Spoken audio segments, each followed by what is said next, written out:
ओम श्री गणेशाय नमः। अथ श्री लक्ष्मी नारायण कवचम्। श्री भैरव उवाच अधुना देवी वक्ष्यामि लक्ष्मी नारायणस्य ते कवचं मंत्रगर्भं च वज्रपञ्जरकाख्यया। श्रीवज्रपञ्जरं नाम कवचं परमाद्भुतं रहस्यं सर्वदेवानां साधकानां विशेषतः यं धृत्वा भगवान् देवः प्रसीदति परः पुमान् यस्य धारणमात्रेण ब्रह्मा लोकपितामहः। ईश्वरोऽहं शिवो भीमो वासवोऽपि दिवस्पतिः सूर्यस्तेजो निधिर्देवी चन्द्रमास्तारकेश्वरः वायुश्च बलवान् लोके वरुणो यादसाम्पतिः कुबेरोऽपि धनाध्यक्षो धर्मराजो यमः स्मृतः यं धृत्वा सहसा विष्णुः संहरिष्यति दानवान् जघान रावणादीश्च किं वक्ष्येऽहमतः परं कवचस्यास्य सुभगे कथितो यं मुनिः शिवः त्रिष्टुप्छन्दो देवता च लक्ष्मीनारायणो मतः रमा बीजं पराशक्तिस्तारं कीलकमीश्वरीं भोगापवर्गसिद्ध्यर्थं विनियोग इति स्मृतः। विनियोगः ओम अस्य श्री लक्ष्मीनारायण कवचस्य शिवः ऋषिः त्रिष्टुप्छन्दः श्री लक्ष्मीनारायण देवता श्रीं बीजं ह्रीं शक्तिः ओम कीलकं भोगापवर्गसिद्ध्यर्थे पाठे विनियोगः। अथ ध्यानं पूर्णेन्दुवदनं पीतवसनं कमलासनं लक्ष्म्याश्रितं चतुरबाहुं लक्ष्मीनारायणं भजे। ओम वासुदेवोऽवतु मे मस्तकं सशिरोरुहं ह्रीं ललाटं सदा पातु लक्ष्मी विष्णुः समन्ततः। हसौ नेत्रेवताल्लक्ष्मी गोविन्दो जगतां पतिः ह्रीं नासां सर्वदा पातु लक्ष्मी दामोदरः प्रभुः। श्रीं मुखं सततं पातु देवो लक्ष्मी त्रिविक्रमः लक्ष्मीकण्ठं सदा पातु देवो लक्ष्मी जनार्दनः। नारायणाय बाहो मे पातु लक्ष्मी गदाग्रजः नमः पार्श्वौ सदा पातु लक्ष्मी नन्दैकनन्दनः। आं आं ईं ईं पातु वक्ष्यो ओम लक्ष्मी त्रिपुरेश्वरः। ओं ओं ह्रीं ह्रीं पातु कुक्षिं ह्रीं लक्ष्मी गरुडध्वजः। ह्रीं ह्रीं ऐं ऐं पातु पृष्ठं हसः लक्ष्मी नृसिंहकः। ओं औं अं अः पातु नाभिं ह्रीं लक्ष्मी विष्टरस्रवः। कं खं गं घं गुदं पातु श्रीं लक्ष्मी कैटभान्तकः। चं छं जं झं पातु शिश्रं लक्ष्मी लक्ष्मीश्वरः प्रभुः। टं ठं डं ढं कटिं पातु नारायणाय नायकः। तं ठं दं धं पातु चोरु नमो लक्ष्मी जगत्पतिः।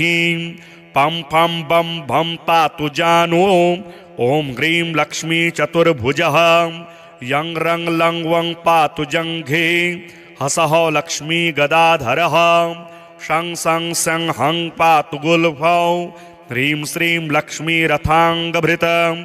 लं शः पादौ सदा पातु मूलं लक्ष्मी सहस्रपात्। ङं यं णं नं मं मे पातु लक्ष्मी शः सकलं वपुः।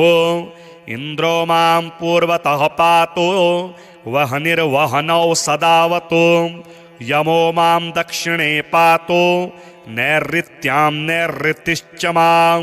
वरुणः पश्चिमे व्यान्मां वायव्येवतु मां मरुतः। उत्तरे धनदः पायादेशान्यामीश्वरोऽवतु। वज्रशक्तिदण्डखड्ग पाशयष्टिध्वजाङ्किताः सशूलाः सर्वदा पान्तो दिगीषः परमार्थदाः अनन्तः पात्वधो नित्यं मूर्ध्वे ब्रह्मावताच्च मां दश दिक्षु सदा पातु लक्ष्मीनारायणः प्रभुः प्रभाते पातु मां विष्णुर्मध्याह्ने वासुदेवकः दामोदरोऽवतात् सायं निषादौ नरसिंहकः शङ्कर्षणोर्धरात्रिव्यात् प्रभाते व्यात्रिविक्रमः अनिरुद्धः सर्वकालं विश्वक्सेनश्च सर्वतः रणे राजकुले द्युते विवादे शत्रुसङ्कटे ॐ ह्रीं हसः ह्रीं श्रीं मूलं लक्ष्मीनारायणोऽवतु ॐ ॐ ॐ रणराजचौररिपुतः पायाच्च मां केशवः ह्रीं ह्रीं ह्रीं हः सहौ हः सहौ वह्नेर्वतान् माधवः ह्रीं ह्रीं ह्रीं जलपर्वताग्निभयतः पायादनन्तो विभुः श्रीं श्रीं श्रीं शशशाललं प्रतिदिनं लक्ष्मीधवः पातु माम् इतीदं कवचं दिव्यं वज्रपञ्जरकाभिधं लक्ष्मीनारायणस्येष्टं चतुर्वर्गफलप्रदं सर्वसौभाग्यनिलयं सर्वसारस्वतप्रदं लक्ष्मीसंवननं तत्त्वं परमार्थरसायनं मन्त्रगर्भं जगत्सारं रहस्यं त्रिदिवोकसां दशवारं पठेद्रात्रौ रतां ते वैष्णवोत्तमः स्वप्ने वरप्रदं पश्ये लक्ष्मीनारायणं सुधीः त्रिसन्ध्यं यः पठेन्नित्यं कवचं मनमुखोदितं स याति परमं धाम वैष्णवं वैष्णवेश्वरः महाचीनपदस्थोऽपि यः पठेदात्मा चिन्तकः आनन्दपूरितस्तूर्णं लभेद्मोक्षं ससाधकः गन्धाष्टकेन विलिखेद्द्रवौ भूर्जे जपन्मनो पीतसूत्रेण संवेष्ट्य सौवर्णेनाथ वेष्टयेत् धारयेत् गुटिका मूर्ध्निं लक्ष्मीनारायणं स्मरन् रणे रिपुन् विजित्याशु कल्याणी गृहिमाविशेत् वन्ध्या वा काकवन्ध्या वा मृतवत्साच्चयाङ्गनां सा बध्नीयान् कण्ठदेशे लभेत् पुत्राश्चिरायुषः गुरुपदे शतो धृत्वा गुरुं ध्यात्वा मनुं जपन् वर्णलक्ष्यपुरश्चर्या फलमाप्नोति साधकः बहुनोक्तेन किं देवी कवचस्यास्य पार्वती विनानेन सिद्धिः स्यान् मन्त्रस्यास्य महेश्वरी सर्वागमरहस्याढ्यं तत्त्वात् तत्त्वं परात्परम् अभक्ताय न दातव्यं कुचेलाय दुरात्मने दीक्षिताय कुलीनाय स्वशिष्याय महात्मने महाचीनपदस्थाय दातव्यं कवचोत्तमं गुह्यं गोप्यं महादेवी लक्ष्मीनारायणप्रियं वज्रपञ्जरकं वरमं गोपनीयं स्वयोनिवा अथ श्री महाविष्णुस्तोत्रम् सूत उवाच ते गत्वा देवदेवेशं रमानाथं जगद्गुरुं विष्णुं कमलपत्राक्षं दद्रशुः प्रभयान्वितं स्तोत्रेण तुष्टुवुर्भक्त्या गद्गदस्वरसत्कृताः जय विष्णो रमेशाद्य महापुरुषपूर्वज दैत्यारे कामजनक सर्वकामफलप्रद महावराह गोविन्द महायज्ञस्वरूपक महाविष्णो ध्रुवेशाद्य जगदुत्पत्तिकारण मत्स्यावतारे वेदानाम् उद्धाराधाररूपक सत्यव्रतधराधीश मत्स्यरूपाय ते नमः जयाकूपारदैत्यारे सुरकार्यसमर्पक अमृताप्तिकरेशान कूर्मरूपाय ते नमः जयादिदैत्यनाशार्थ मादिसूकररूपधृक् मह्युद्धारकृतोद्योग कोलरूपाय ते नमः। नारसिंहं वपुः कृत्वा महादैत्यं ददारयः करजैर्वरदृप्ताङ्गं तस्मै नृहरये नमः। वामनं रूपमास्थाय त्रैलोक्यैश्वर्यमोहितं बलिं सञ्चलयामास तस्मै वामनरूपिणे। दुष्टशत्रविनाशाय सहस्रकरशत्रवे रेणुकागर्भजाताय जामदग्न्याय ते नमः। दुष्टराक्षसपौलस्त्य शिरश्छेदपटीयसे श्रीमद्दाशरथैतुभ्यं नमोऽनन्तक्रमाय च। कंसदुर्योधनादेश्च दैत्यः पृथिवीशलाञ्छने भाराक्रान्तां महीं योषा उज्जहार महाविभुः। धर्मं संस्थापयामास पापं कृत्वा सुदूरतः तस्मै कृष्णाय देवाय नमोऽस्तु बहुधा विभो। दुष्टयज्ञविघाताय पशुहिंसानिवृत्तये बौद्धरूपं दधौ योऽसौ तस्मै देवाय ते नमः। म्लेच्छप्रायेऽखिले लोके दुष्टराजन्यपीडिते कल्किरूपं समादद्यौ देवदेवाय ते नमः। दशावतारास्ते देव भक्तानां रक्षणाय वै दुष्टदैत्यविघाताय तस्मात् त्वं सर्वदुःखहृत। जय भक्तार्थिनाशाय धृतं नारीजलात्मसु रूपं येन त्वया देव कोऽन्त्यस्त्वत्तो दयानिधिः। इत्येवं देवदेवेशं स्तुत्वा श्रीपीतवाससं प्रणेमुर्भक्तिसहिताः साष्टाङ्गं विभुदर्शभाः। तेषां स्तवं समाकर्ण्य देवः श्रीपुरुषोत्तमः उवाच विबुधान् सर्वान् हर्षयच्छे गदाधरः। श्रीभगवानुवाच प्रसन्नोऽस्मि स्तवेनाहं देवास्तापं विमुञ्चथ भवतां नाशयिष्यामि दुःखं परमदुस्सहं। वृणध्वं च वरं मत्तो देवः परमदुर्लभं ददामि परमप्रीतः स्तवस्यास्य प्रसादतः। य एतत् पठते स्तोत्रं कल्प उत्थाय मानवः मयि भक्तिं परां कृत्वा न तं शोकः स्पृशेत् कदा। अलक्ष्मीः कालकर्णी च नाक्रामे तद्गृहं सुराः नोपसर्गा न वेताला न ग्रहा ब्रह्मराक्षसाः न रोगावातिकः पैत्ताः श्लेष्मसम्भविनस्तथा। नाकालमरणं तस्य कदापि च भविष्यति सन्ततिश्चिरकालस्था भोगाः सर्वे सुखादयः। सम्भविष्यन्ति तन्मर्त्य गृहे यः स्तोत्रपाठकः किं पुनर्बहुनोक्तेन स्तोत्रं सर्वार्थसाधकम्। एतस्य पठनानृणां भुक्तिमुक्ति न दूरतः देवा भवत्सु यद्दुःखं कथ्यतां तदसंशयम्।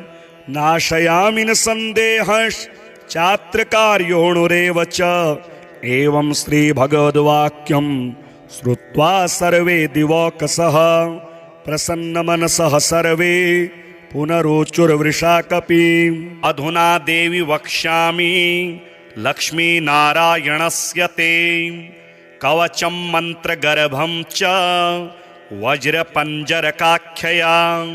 श्रीवज्रपञ्जरं नाम कवचं परमाद्भुतं रहस्यं सर्वदेवानां साधकानां विशेषतः। यं धृत्वा भगवान् देवः प्रसीदति परः पुमान् यस्य धारणमात्रेण ब्रह्मा लोकपितामहः।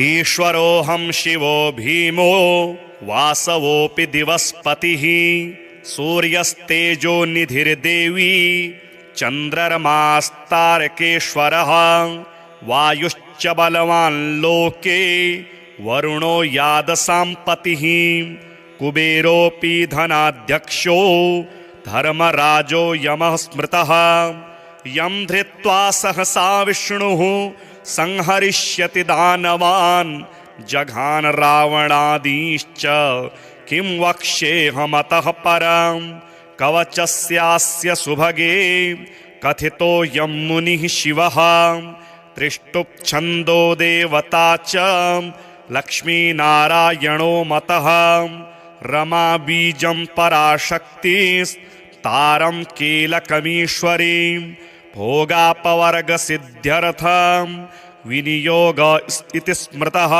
विनियोगः। ॐ अस्य श्रीलक्ष्मीनारायणकवचस्य शिवः ऋषिः त्रिष्टुप्छन्दः श्रीलक्ष्मीनारायणदेवता श्रीं बीजं ह्रीं शक्तिः ॐ कीलकं भोगापवर्गसिद्ध्यर्थे पाठे विनियोगः। अथ ध्यानं पूर्णेन्दुवदनं पीतवसनं कमलासनं लक्ष्म्याश्रितं चतुरबाहुं लक्ष्मीनारायणं भजे।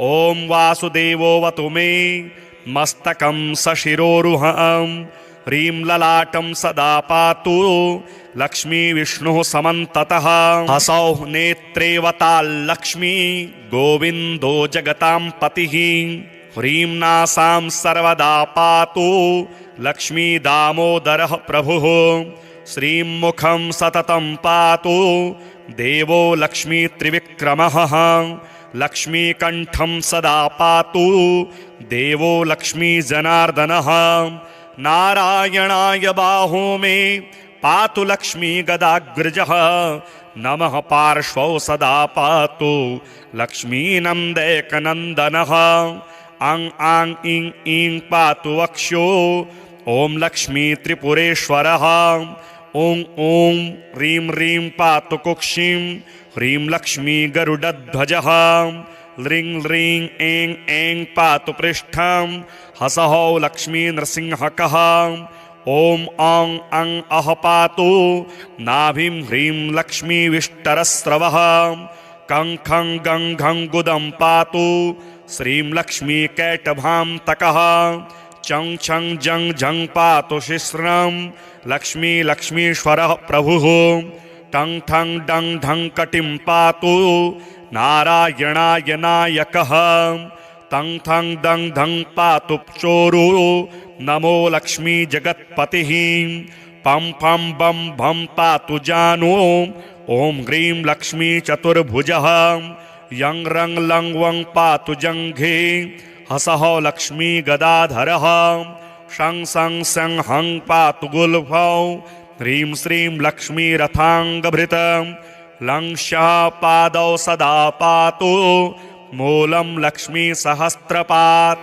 ङं यं णं नं मं मे पातु लक्ष्मीशः सकलं वपुः इन्द्रो मां पूर्वतः पातु वह्निर्वहनौ सदावतु यमो मां दक्षिणे पातु नैऋत्यां नैऋतिश्च मां वरुणः पश्चिमे व्यान्मां वायव्येवतु मां मरुत उत्तरे धनदः पायादेशान्यामीश्वरोऽवतु वज्रशक्तिदण्डखड्ग पाशयष्टिध्वजाङ्किताः सशूलाः सर्वदा पान्तु दिगीषः परमार्थदाः अनन्तः पात्वधो नित्यं मूर्ध्वे ब्रह्मावताच्च मां दशदिक्षु सदा पातु लक्ष्मीनारायणः प्रभुः प्रभाते पातु मां विष्णुर्मध्याह्ने वासुदेवकः दामोदरोऽवतात् सायं निषादौ नरसिंहकः शङ्कर्षणोर्धरात्रिव्यात् प्रभाते व्यात्रिविक्रमः अनिरुद्धः सर्वकालं विश्वक्सेनश्च सर्वतः रणे राजकुले द्युते विवादे शत्रुसङ्कटे ॐ ह्रीं हसः ह्रीं श्रीं मूलं लक्ष्मीनारायणोऽवतु। ॐ ॐ ॐ रणराजचौररिपुतः पायाच्च मां केशवः। ह्रीं ह्रीं ह्रीं हः सहौ हः सहौ वह्निर्वतान् माधवः। ह्रीं ह्रीं ह्रीं जलपर्वताग्निभयतः पायादनन्तो विभुः।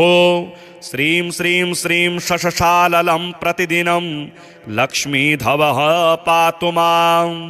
इतीदं कवचं दिव्यं वज्रपञ्जरकाभिधं लक्ष्मीनारायणस्येष्टं चतुर्वर्गफलप्रदं सर्वसौभाग्यनिलयं सर्वसारस्वतप्रदं लक्ष्मीसंवननं तत्त्वं परमार्थरसायनं मन्त्रगर्भं जगत्सारं रहस्यं त्रिदिवोकसां दशवारं पठेद्रात्रौ रतां ते वैष्णवोत्तमः। स्वप्ने वरप्रदं पश्ये लक्ष्मीनारायणं सुधीः। त्रिसन्ध्यं यः पठेन्नित्यं कवचं मनमुखोदितं स याति परमं धाम वैष्णवं वैष्णवेश्वरः। महाचीनपदस्थोऽपि यः पठेदात्मा चिन्तकः आनन्दपूरितस्तूर्णं लभेद्मोक्षं ससाधकः। गन्धाष्टकेन विलिखेद्द्रवौ भूर्जे जपन्मनुं पीतसूत्रेण संवेष्ट्य सौवर्णेनाथ वेष्टयेत्।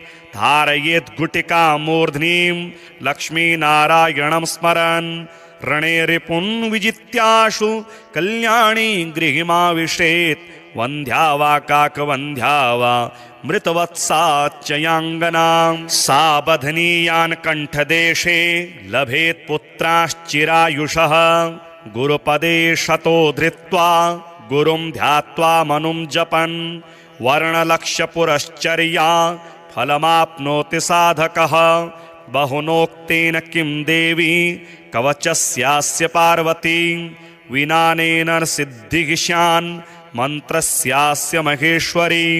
सर्वागमरहस्याढ्यं तत्त्वात् तत्त्वं परात्परम् अभक्ताय न दातव्यं कुचेलाय दुरात्मने दीक्षिताय कुलीनाय स्वशिष्याय महात्मने महाचीनपदस्थाय दातव्यं कवचोत्तमं गुह्यं गोप्यं महादेवी लक्ष्मीनारायणप्रियं वज्रपञ्जरकं वरमं गोपनीयं स्वयोनिवा। अथ श्री महाविष्णुस्तोत्रम्।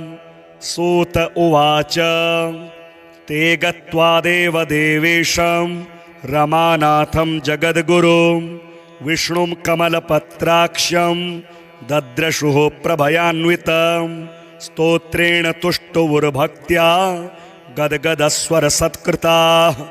जय विष्णो रमेशाद्य महापुरुषपूर्वज दैत्यारे कामजनक सर्वकामफलप्रद महावराह गोविन्द महायज्ञस्वरूपक महाविष्णो ध्रुवेशाद्य जगदुत्पत्तिकारण मत्स्यावतारे वेदानाम् उद्धाराधाररूपक सत्यव्रतधराधीश मत्स्यरूपाय ते नमः।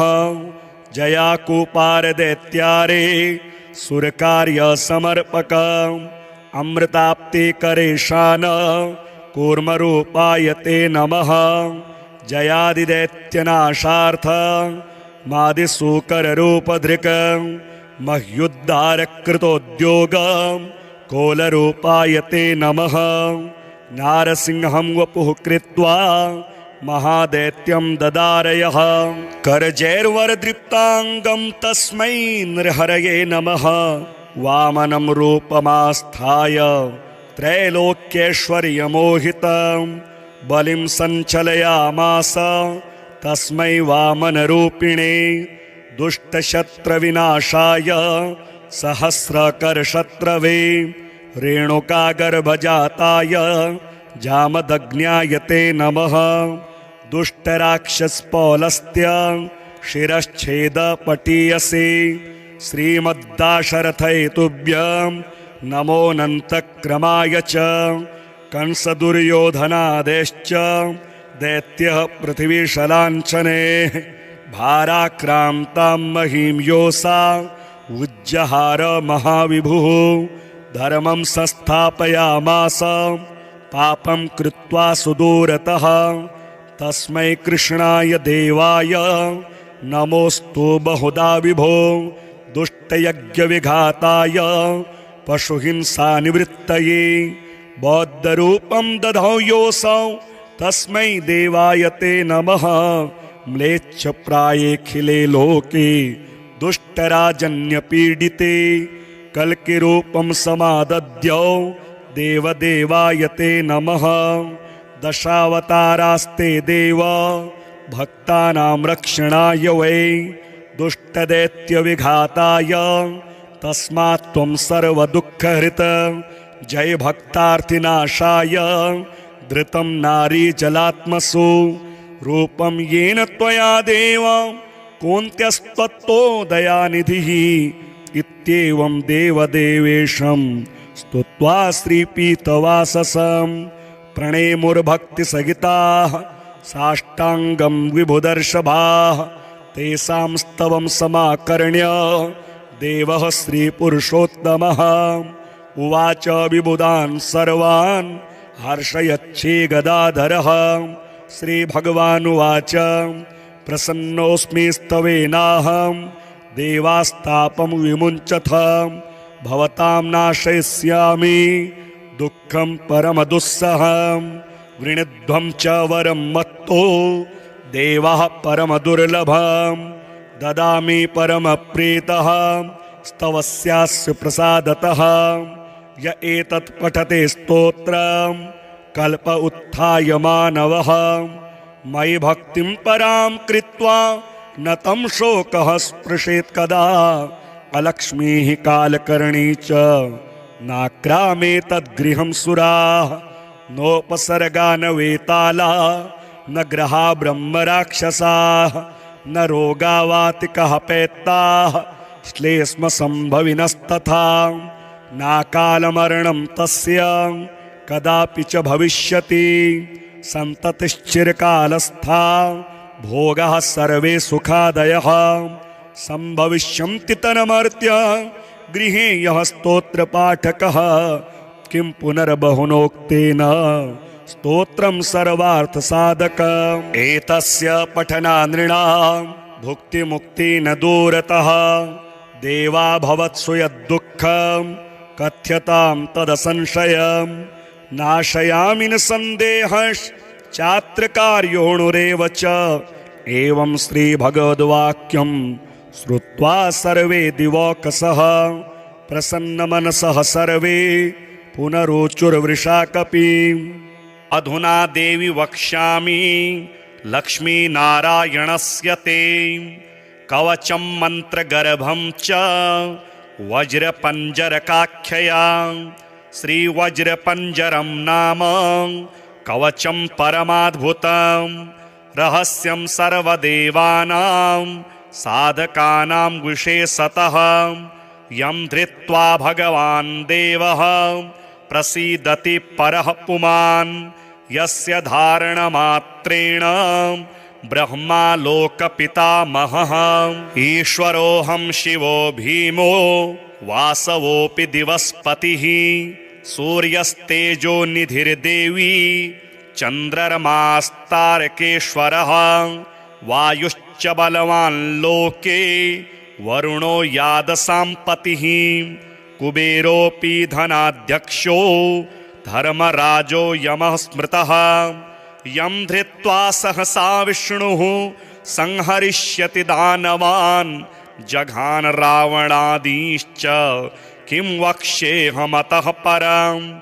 कवचस्यास्य सुभगे कथितो यं मुनिः शिवः। त्रिष्टुप्छन्दो देवता च लक्ष्मीनारायणो मतः। रमा बीजं पराशक्तिस्तारं कीलकमीश्वरीं। भोगापवर्गसिद्ध्यर्थं विनियोग इति स्मृतः विनियोगः। ॐ अस्य श्रीलक्ष्मीनारायणकवचस्य शिवः ऋषिः त्रिष्टुप्छन्दः श्रीलक्ष्मीनारायणदेवता श्रीं बीजं ह्रीं शक्तिः ॐ कीलकं भोगापवर्गसिद्ध्यर्थे पाठे विनियोगः। अथ ध्यानं पूर्णेन्दुवदनं पीतवसनं कमलासनं लक्ष्म्याश्रितं चतुरबाहुं लक्ष्मीनारायणं भजे। ॐ वासुदेवोऽवतु मे मस्तकं सशिरोरुहं ह्रीं ललाटं सदा पातु लक्ष्मीविष्णुः समन्ततः। हसौ नेत्रेवताल्लक्ष्मी गोविन्दो जगतां पतिः ह्रीं नासां सर्वदा पातु लक्ष्मी दामोदरः प्रभुः। श्रीं मुखं सततं पातु देवो लक्ष्मी त्रिविक्रमः लक्ष्मीकण्ठं सदा पातु देवो लक्ष्मी जनार्दनः। नारायणाय बाहो मे पातु लक्ष्मी गदाग्रजः नमः पार्श्वौ सदा पातु लक्ष्मीनन्दैकनन्दनः।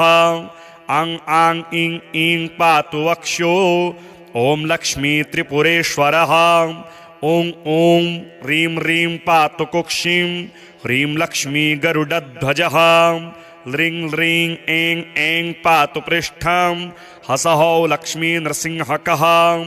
ॐ औं अं अः पातु नाभिं ह्रीं लक्ष्मी विष्टरस्रवः। कं खं गं घं गुदं पातु श्रीं लक्ष्मी कैटभान्तकः। चं छं जं झं पातु शिश्रं लक्ष्मी लक्ष्मीश्वरः प्रभुः। टं ठं डं ढं कटिं पातु नारायणाय नायकः। तं थं दं धं पातु चोरु नमो लक्ष्मी जगत्पतिः। पं फं बं भं पातु जानु ॐ ह्रीं लक्ष्मी चतुर्भुजः। यं रं लं वं पातु जङ्घे हसः लक्ष्मी गदाधरः। शं सं सं हं पातु गुल्फौ ह्रीं श्रीं लक्ष्मी रथाङ्गभृतं। लं शः पादौ सदा पातु मूलं लक्ष्मी सहस्रपात्। ङं यं णं नं मं मे पातु लक्ष्मी शः सकलं वपुः। इन्द्रो मां पूर्वतः पातु वह्निर्वहनौ सदावतु। यमो मां दक्षिणे पातु नैऋत्यां नैऋतिश्च मां। वरुणः पश्चिमे व्यान्मां वायव्येवतु मां मरुत। उत्तरे धनदः पायादेशान्यामीश्वरोऽवतु। वज्रशक्तिदण्डखड्ग पाशयष्टिध्वजाङ्किताः सशूलाः सर्वदा पान्तु दिगीषः परमार्थदाः। अनन्तः पात्वधो नित्यं मूर्ध्वे ब्रह्मावताच्च मां। दशदिक्षु सदा पातु लक्ष्मीनारायणः प्रभुः। प्रभाते पातु मां विष्णुर्मध्याह्ने वासुदेवकः। दामोदरोऽवतात् सायं निषादौ नरसिंहकः। शङ्कर्षणोर्धरात्रिव्यात् प्रभाते व्यात्रिविक्रमः।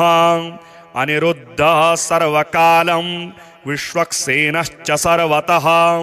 रणे राजकुले द्युते विवादे शत्रुसङ्कटे। ॐ ह्रीं हसः ह्रीं श्रीं मूलं लक्ष्मीनारायणोऽवतु। ॐ ॐ ॐ रणराजचौररिपुतः पायाच्च मां केशवः। ह्रीं ह्रीं ह्रीं हः सहौ हः सहौ वह्निर्वतान् माधवः। ह्रीं ह्रीं ह्रीं जलपर्वताग्निभयतः पायादनन्तो विभुः। श्रीं श्रीं श्रीं शशशाललं प्रतिदिनं लक्ष्मीधवः पातु माम्। इतीदं कवचं दिव्यं वज्रपञ्जरकाभिधं लक्ष्मीनारायणस्येष्टं चतुर्वर्गफलप्रदं सर्वसौभाग्यनिलयं सर्वसारस्वतप्रदं लक्ष्मीसंवननं तत्त्वं परमार्थरसायनं मंत्रगर्भम जगत्सारं रहस्यं त्रिदिवौकसां दशवारं पठेद्रात्रौ रतां ते वैष्णवोत्तमः स्वप्ने वरप्रदं पश्ये लक्ष्मीनारायणं सुधीः त्रिसन्ध्यं यः पठेन्नित्यं कवचं मनमुखोदितं स याति परमं धाम वैष्णवं वैष्णवेश्वरः महाचीनपदस्थोऽपि यः पठेदात्मा चिन्तकः आनन्दपूरितस्तूर्णं लभेद्मोक्षं ससाधकः गन्धाष्टकेन विलिखेद्द्रवौ भूर्जे जपन्मनो पीतसूत्रेण संवेष्ट्य सौवर्णेनाथ वेष्टयेत् धारयेत् गुटिकां मूर्ध्निं लक्ष्मीनारायणं स्मरन् रणे रिपुन् विजित्याशु कल्याणी गृहिमाविशेत् वन्ध्या वा काकवन्ध्या वा मृतवत्साच्चयाङ्गनां सा बध्नीयान् कण्ठदेशे लभेत् पुत्राश्चिरायुषः गुरुपदे शतो धृत्वा गुरुं ध्यात्वा मनुं जपन् वर्णलक्ष्यपुरश्चर्या फलमाप्नोति साधकः बहुनोक्तेन किं देवी कवचस्यास्य पार्वती विनानेन सिद्धिः स्यान् मन्त्रस्यास्य महेश्वरी सर्वागमरहस्याढ्यं तत्त्वात्तत्त्वं परात्परम् अभक्ताय न दातव्यं कुचेलाय दुरात्मने दीक्षिताय कुलीनाय स्वशिष्याय महात्मने महाचीनपदस्थाय दातव्यं कवचोत्तमं गुह्यं गोप्यं महादेवी लक्ष्मीनारायणप्रियं वज्रपञ्जरकं वरमं गोपनीयं स्वयोनिवा। अथ श्री महाविष्णुस्तोत्रम्। सूत उवाच ते गत्वा देवदेवेशं रमानाथं जगद्गुरुं विष्णुं कमलपत्राक्षं दद्रशुः प्रभयान्वितं स्तोत्रेण तुष्टुवुर्भक्त्या गद्गदस्वरसत्कृताः जय विष्णो रमेशाद्य महापुरुषपूर्वज दैत्यारे कामजनक सर्वकामफलप्रद महावराह गोविन्द महायज्ञस्वरूपक महाविष्णो ध्रुवेशाद्य जगदुत्पत्तिकारण मत्स्यावतारे वेदानाम् उद्धाराधाररूपक सत्यव्रतधराधीश मत्स्यरूपाय ते नमः जयाकूपारदैत्यारे सुरकार्यसमर्पक अमृताप्तिकरेशान कूर्मरूपाय ते नमः जयादिदैत्यनाशार्थ मादिसूकररूपधृक मह्युद्धारकृतोद्योग कोलरूपाय ते नमः नारसिंहं वपुः कृत्वा महादैत्यं ददारयः करजैर्वरदृप्ताङ्गं तस्मै नृहरये नमः वामनं रूपमास्थाय त्रैलोक्यैश्वर्यमोहितं बलिं सञ्चलयामास तस्मै वामनरूपिणे दुष्टशत्रविनाशाय सहस्रकरशत्रवे रेणुकागर्भजाताय जामदग्न्याय ते नमः दुष्टराक्षसपौलस्त्य शिरश्छेदपटीयसे श्रीमद्दाशरथैतुभ्यं नमोऽनन्तक्रमाय च कंसदुर्योधनादेश्च दैत्यः पृथिवीशलाञ्छने भाराक्रान्तां महीं योऽसा उज्जहार महाविभुः धर्मं संस्थापयामास पापं कृत्वा सुदूरतः तस्मै कृष्णाय देवाय नमोऽस्तु बहुधा विभो दुष्टयज्ञविघाताय पशुहिंसानिवृत्तये बौद्धरूपं दधौ योऽसौ तस्मै देवाय ते नमः म्लेच्छप्रायेऽखिले लोके दुष्टराजन्यपीडिते कल्किरूपं समादद्यौ देवदेवाय ते नमः दशावतारास्ते देव भक्तानां रक्षणाय वै दुष्टदैत्यविघाताय तस्मात् त्वं सर्वदुःखहृत जय भक्तार्तिनाशाय धृतं नारीजलात्मसु रूपं येन त्वया देव कोऽन्त्यस्त्वत्तो दयानिधिः इत्येवं देवदेवेशं स्तुत्वा श्रीपीतवाससं प्रणेमुर्भक्तिसहिताः साष्टाङ्गं विभुदर्शभाः तेषां स्तवं समाकर्ण्य देवः श्रीपुरुषोत्तमः उवाच विबुधान् सर्वान् हर्षयच्छे गदाधरः श्रीभगवानुवाच प्रसन्नोऽस्मि स्तवेनाहं देवास्तापं विमुञ्चथ भवतां नाशयिष्यामि दुःखं परमदुस्सहं वृणध्वं च वरं मत्तो देवः परमदुर्लभं ददामि परमप्रीतः स्तवस्यास्य प्रसादतः य एतत् पठते स्तोत्रं कल्प उत्थाय मानवः मयि भक्तिं परां कृत्वा न तं शोकः स्पृशेत् कदा अलक्ष्मीः कालकर्णी च नाक्रामे तद्गृहं सुराः नोपसर्गा न वेताला न ग्रहा ब्रह्मराक्षसाः न रोगावातिकः पैत्ताः श्लेष्मसम्भविनस्तथा नाकालमरणं तस्य कदापि च भविष्यति सन्ततिश्चिरकालस्था भोगाः सर्वे सुखादयः सम्भविष्यन्ति तन्मर्त्य गृहे यः स्तोत्रपाठकः किं पुनर्बहुनोक्तेन स्तोत्रं सर्वार्थसाधकम् एतस्य पठनानृणां भुक्तिमुक्ति न दूरतः देवा भवत्सु यद्दुःखं कथ्यतां तदसंशयम् नाशयामि न सन्देहश्चात्रकार्योऽणुरेव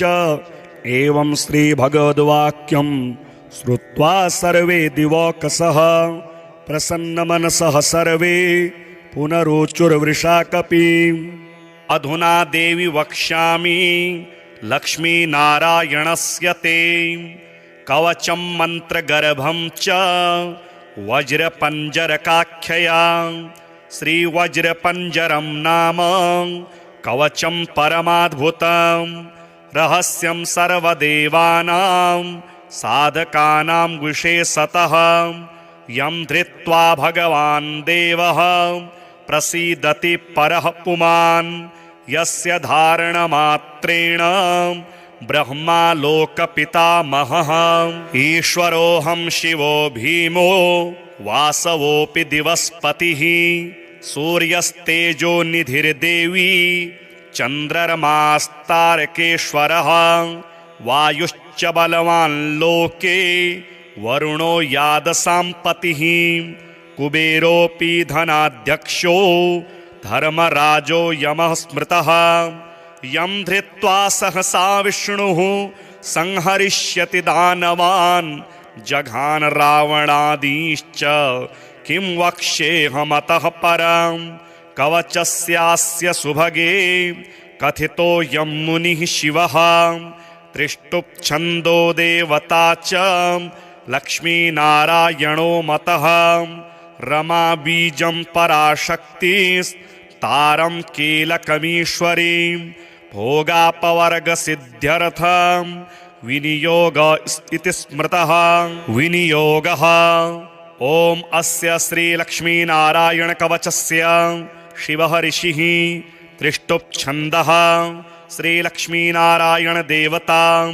श्रीं बीजं ह्रीं शक्तिः ॐ कीलकं भोगापवर्गसिद्ध्यर्थे पाठे विनियोगः अथ ध्यानं पूर्णेन्दुवदनं पीतवसनं कमलासनं लक्ष्म्याश्रितं चतुरबाहुं लक्ष्मीनारायणं भजे ॐ वासुदेवोऽवतु मे मस्तकं सशिरोरुहं ह्रीं ललाटं सदा पातु लक्ष्मी विष्णुः समन्ततः हसौ नेत्रेवताल्लक्ष्मी गोविन्दो जगतां पतिः ह्रीं नासां सर्वदा पातु लक्ष्मी दामोदरः प्रभुः श्रीमुखं सततं पातु देवो लक्ष्मी त्रिविक्रमः लक्ष्मीकण्ठं सदा पातु देवो लक्ष्मी जनार्दनः नारायणाय बाहो मे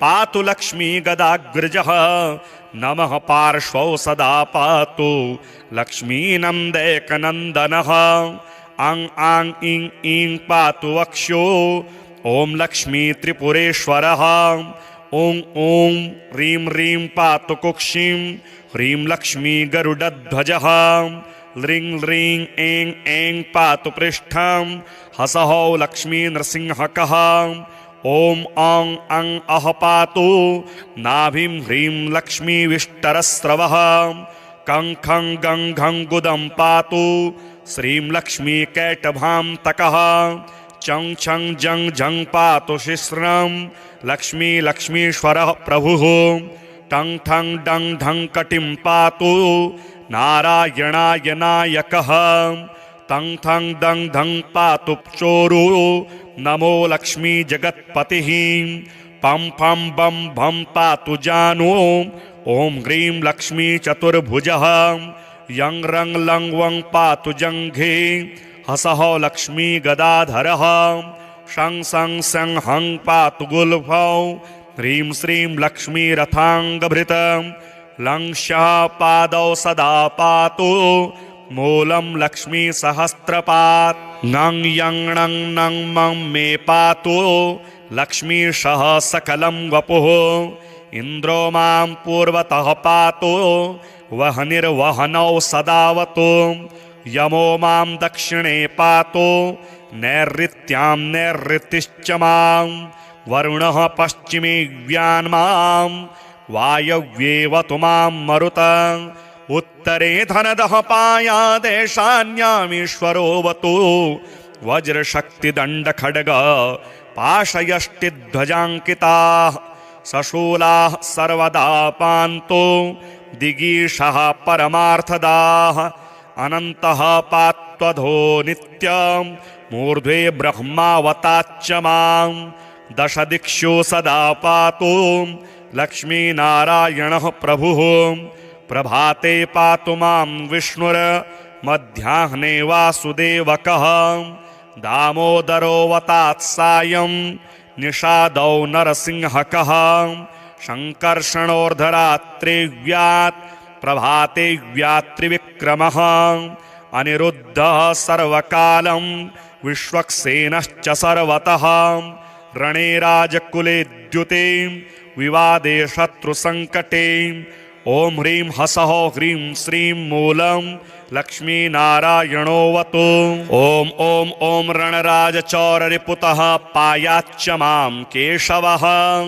ह्रीं ह्रीं ह्रीं हः सहौ हः सहौ वह्निर्वतान् माधवः ह्रीं ह्रीं ह्रीं जलपर्वताग्निभयतः पायादनन्तो विभुः श्रीं श्रीं श्रीं शशशाललं प्रतिदिनं लक्ष्मीधवः पातु माम् इतीदं कवचं दिव्यं वज्रपञ्जरकाभिधं लक्ष्मीनारायणस्येष्टं चतुर्वर्गफलप्रदं सर्वसौभाग्यनिलयं सर्वसारस्वतप्रदं लक्ष्मीसंवननं तत्त्वं परमार्थरसायनं मन्त्रगर्भं जगत्सारं रहस्यं त्रिदिवोकसां दशवारं पठेद्रात्रौ रतां ते वैष्णवोत्तमः स्वप्ने वरप्रदं पश्ये लक्ष्मीनारायणं सुधीः त्रिसन्ध्यं यः पठेन्नित्यं कवचं मनमुखोदितं स याति परमं धाम वैष्णवं वैष्णवेश्वरः महाचीनपदस्थोऽपि यः पठेदात्मा चिन्तकः आनन्दपूरितस्तूर्णं लभेद्मोक्षं ससाधकः गन्धाष्टकेन विलिखेद्द्रवौ भूर्जे जपन्मनुं पीतसूत्रेण संवेष्ट्य सौवर्णेनाथ वेष्टयेत् धारयेत् गुटिकां मूर्ध्निं लक्ष्मीनारायणं स्मरन् रणे रिपुन् विजित्याशु कल्याणी गृहिमाविशेत् वन्ध्या वा काकवन्ध्या वा मृतवत्साच्चयाङ्गनां सा बध्नीयान् कण्ठदेशे लभेत् पुत्राश्चिरायुषः गुरुपदे शतो धृत्वा गुरुं ध्यात्वा मनुं जपन् वर्णलक्ष्यपुरश्चर्या फलमाप्नोति साधकः बहुनोक्तेन किं देवी कवचस्यास्य पार्वती विनानेन सिद्धिः स्यान् मन्त्रस्यास्य महेश्वरी सर्वागमरहस्याढ्यं तत्त्वात्तत्त्वं परात्परम् अभक्ताय न दातव्यं कुचेलाय दुरात्मने दीक्षिताय कुलीनाय स्वशिष्याय महात्मने महाचीनपदस्थाय दातव्यं कवचोत्तमं गुह्यं गोप्यं महादेवी लक्ष्मीनारायणप्रियं वज्रपञ्जरकं वरमं गोपनीयं स्वयोनिवा। अथ श्री महाविष्णुस्तोत्रम्। सूत उवाच ते गत्वा देवदेवेशं रमानाथं जगद्गुरुं विष्णुं कमलपत्राक्षं दद्रशुः प्रभयान्वितं स्तोत्रेण तुष्टुवुर्भक्त्या गद्गदस्वरसत्कृताः जय विष्णो रमेशाद्य महापुरुषपूर्वज दैत्यारे कामजनक सर्वकामफलप्रद महावराह गोविन्द महायज्ञस्वरूपक महाविष्णो ध्रुवेशाद्य जगदुत्पत्तिकारण मत्स्यावतारे वेदानाम् उद्धाराधाररूपक सत्यव्रतधराधीश मत्स्यरूपाय ते नमः जयाकूपारदैत्यारे सुरकार्यसमर्पक अमृताप्तिकरेशान कूर्मरूपाय ते नमः जयादिदैत्यनाशार्थ मादिसूकररूपधृक मह्युद्धारकृतोद्योग कोलरूपाय ते नमः नारसिंहं वपुः कृत्वा महादैत्यं ददारयः करजैर्वरदृप्ताङ्गं तस्मै नृहरये नमः वामनं रूपमास्थाय त्रैलोक्यैश्वर्यमोहितं बलिं सञ्चलयामास तस्मै वामनरूपिणे दुष्टशत्रविनाशाय सहस्रकरशत्रवे रेणुकागर्भजाताय जामदग्न्याय ते नमः दुष्टराक्षसपौलस्त्य शिरश्छेदपटीयसे श्रीमद्दाशरथैतुभ्यं नमोऽनन्तक्रमाय च कंसदुर्योधनादेश्च दैत्यः पृथिवीशलाञ्छने भाराक्रान्तां महीं योऽसा उज्जहार महाविभुः धर्मं संस्थापयामास पापं कृत्वा सुदूरतः तस्मै कृष्णाय देवाय नमोऽस्तु बहुधा विभो दुष्टयज्ञविघाताय पशुहिंसानिवृत्तये बौद्धरूपं दधौ योऽसौ तस्मै देवाय ते नमः म्लेच्छप्रायेऽखिले लोके दुष्टराजन्यपीडिते कल्किरूपं समादद्यौ देवदेवाय ते नमः दशावतारास्ते देव भक्तानां रक्षणाय वै दुष्टदैत्यविघाताय तस्मात् त्वं सर्वदुःखहृत जय भक्तार्तिनाशाय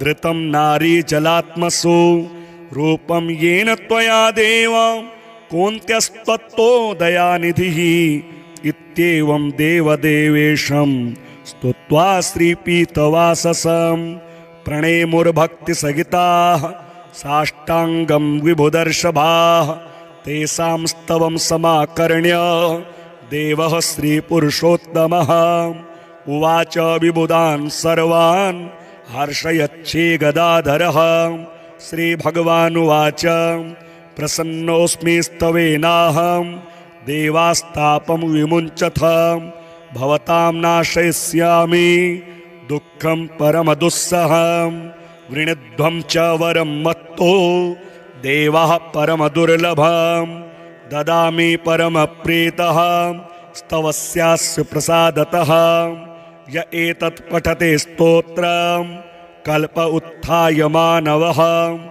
मयि भक्तिं परां कृत्वा न तं शोकः स्पृशेत् कदा अलक्ष्मीः कालकर्णी च नाक्रामे तद्गृहं सुराः नोपसर्गा न वेताला न ग्रहा ब्रह्मराक्षसाः न रोगावातिकः पैत्ताः श्लेष्मसम्भविनस्तथा नाकालमरणं तस्य कदापि च भविष्यति सन्ततिश्चिरकालस्था भोगाः सर्वे सुखादयः सम्भविष्यन्ति तन्मर्त्य गृहे यः स्तोत्रपाठकः किं पुनर्बहुनोक्तेन स्तोत्रं सर्वार्थसाधकम् एतस्य पठनानृणां भुक्तिमुक्ति न दूरतः देवा भवत्सु यद्दुःखं कथ्यतां तदसंशयं नाशयामि न सन्देहश्चात्र कार्योऽणुरेव च एवं श्रीभगवद्वाक्यं श्रुत्वा सर्वे दिवौकसः प्रसन्नमनसः सर्वे पुनरोचुर्वृषा कपिम्।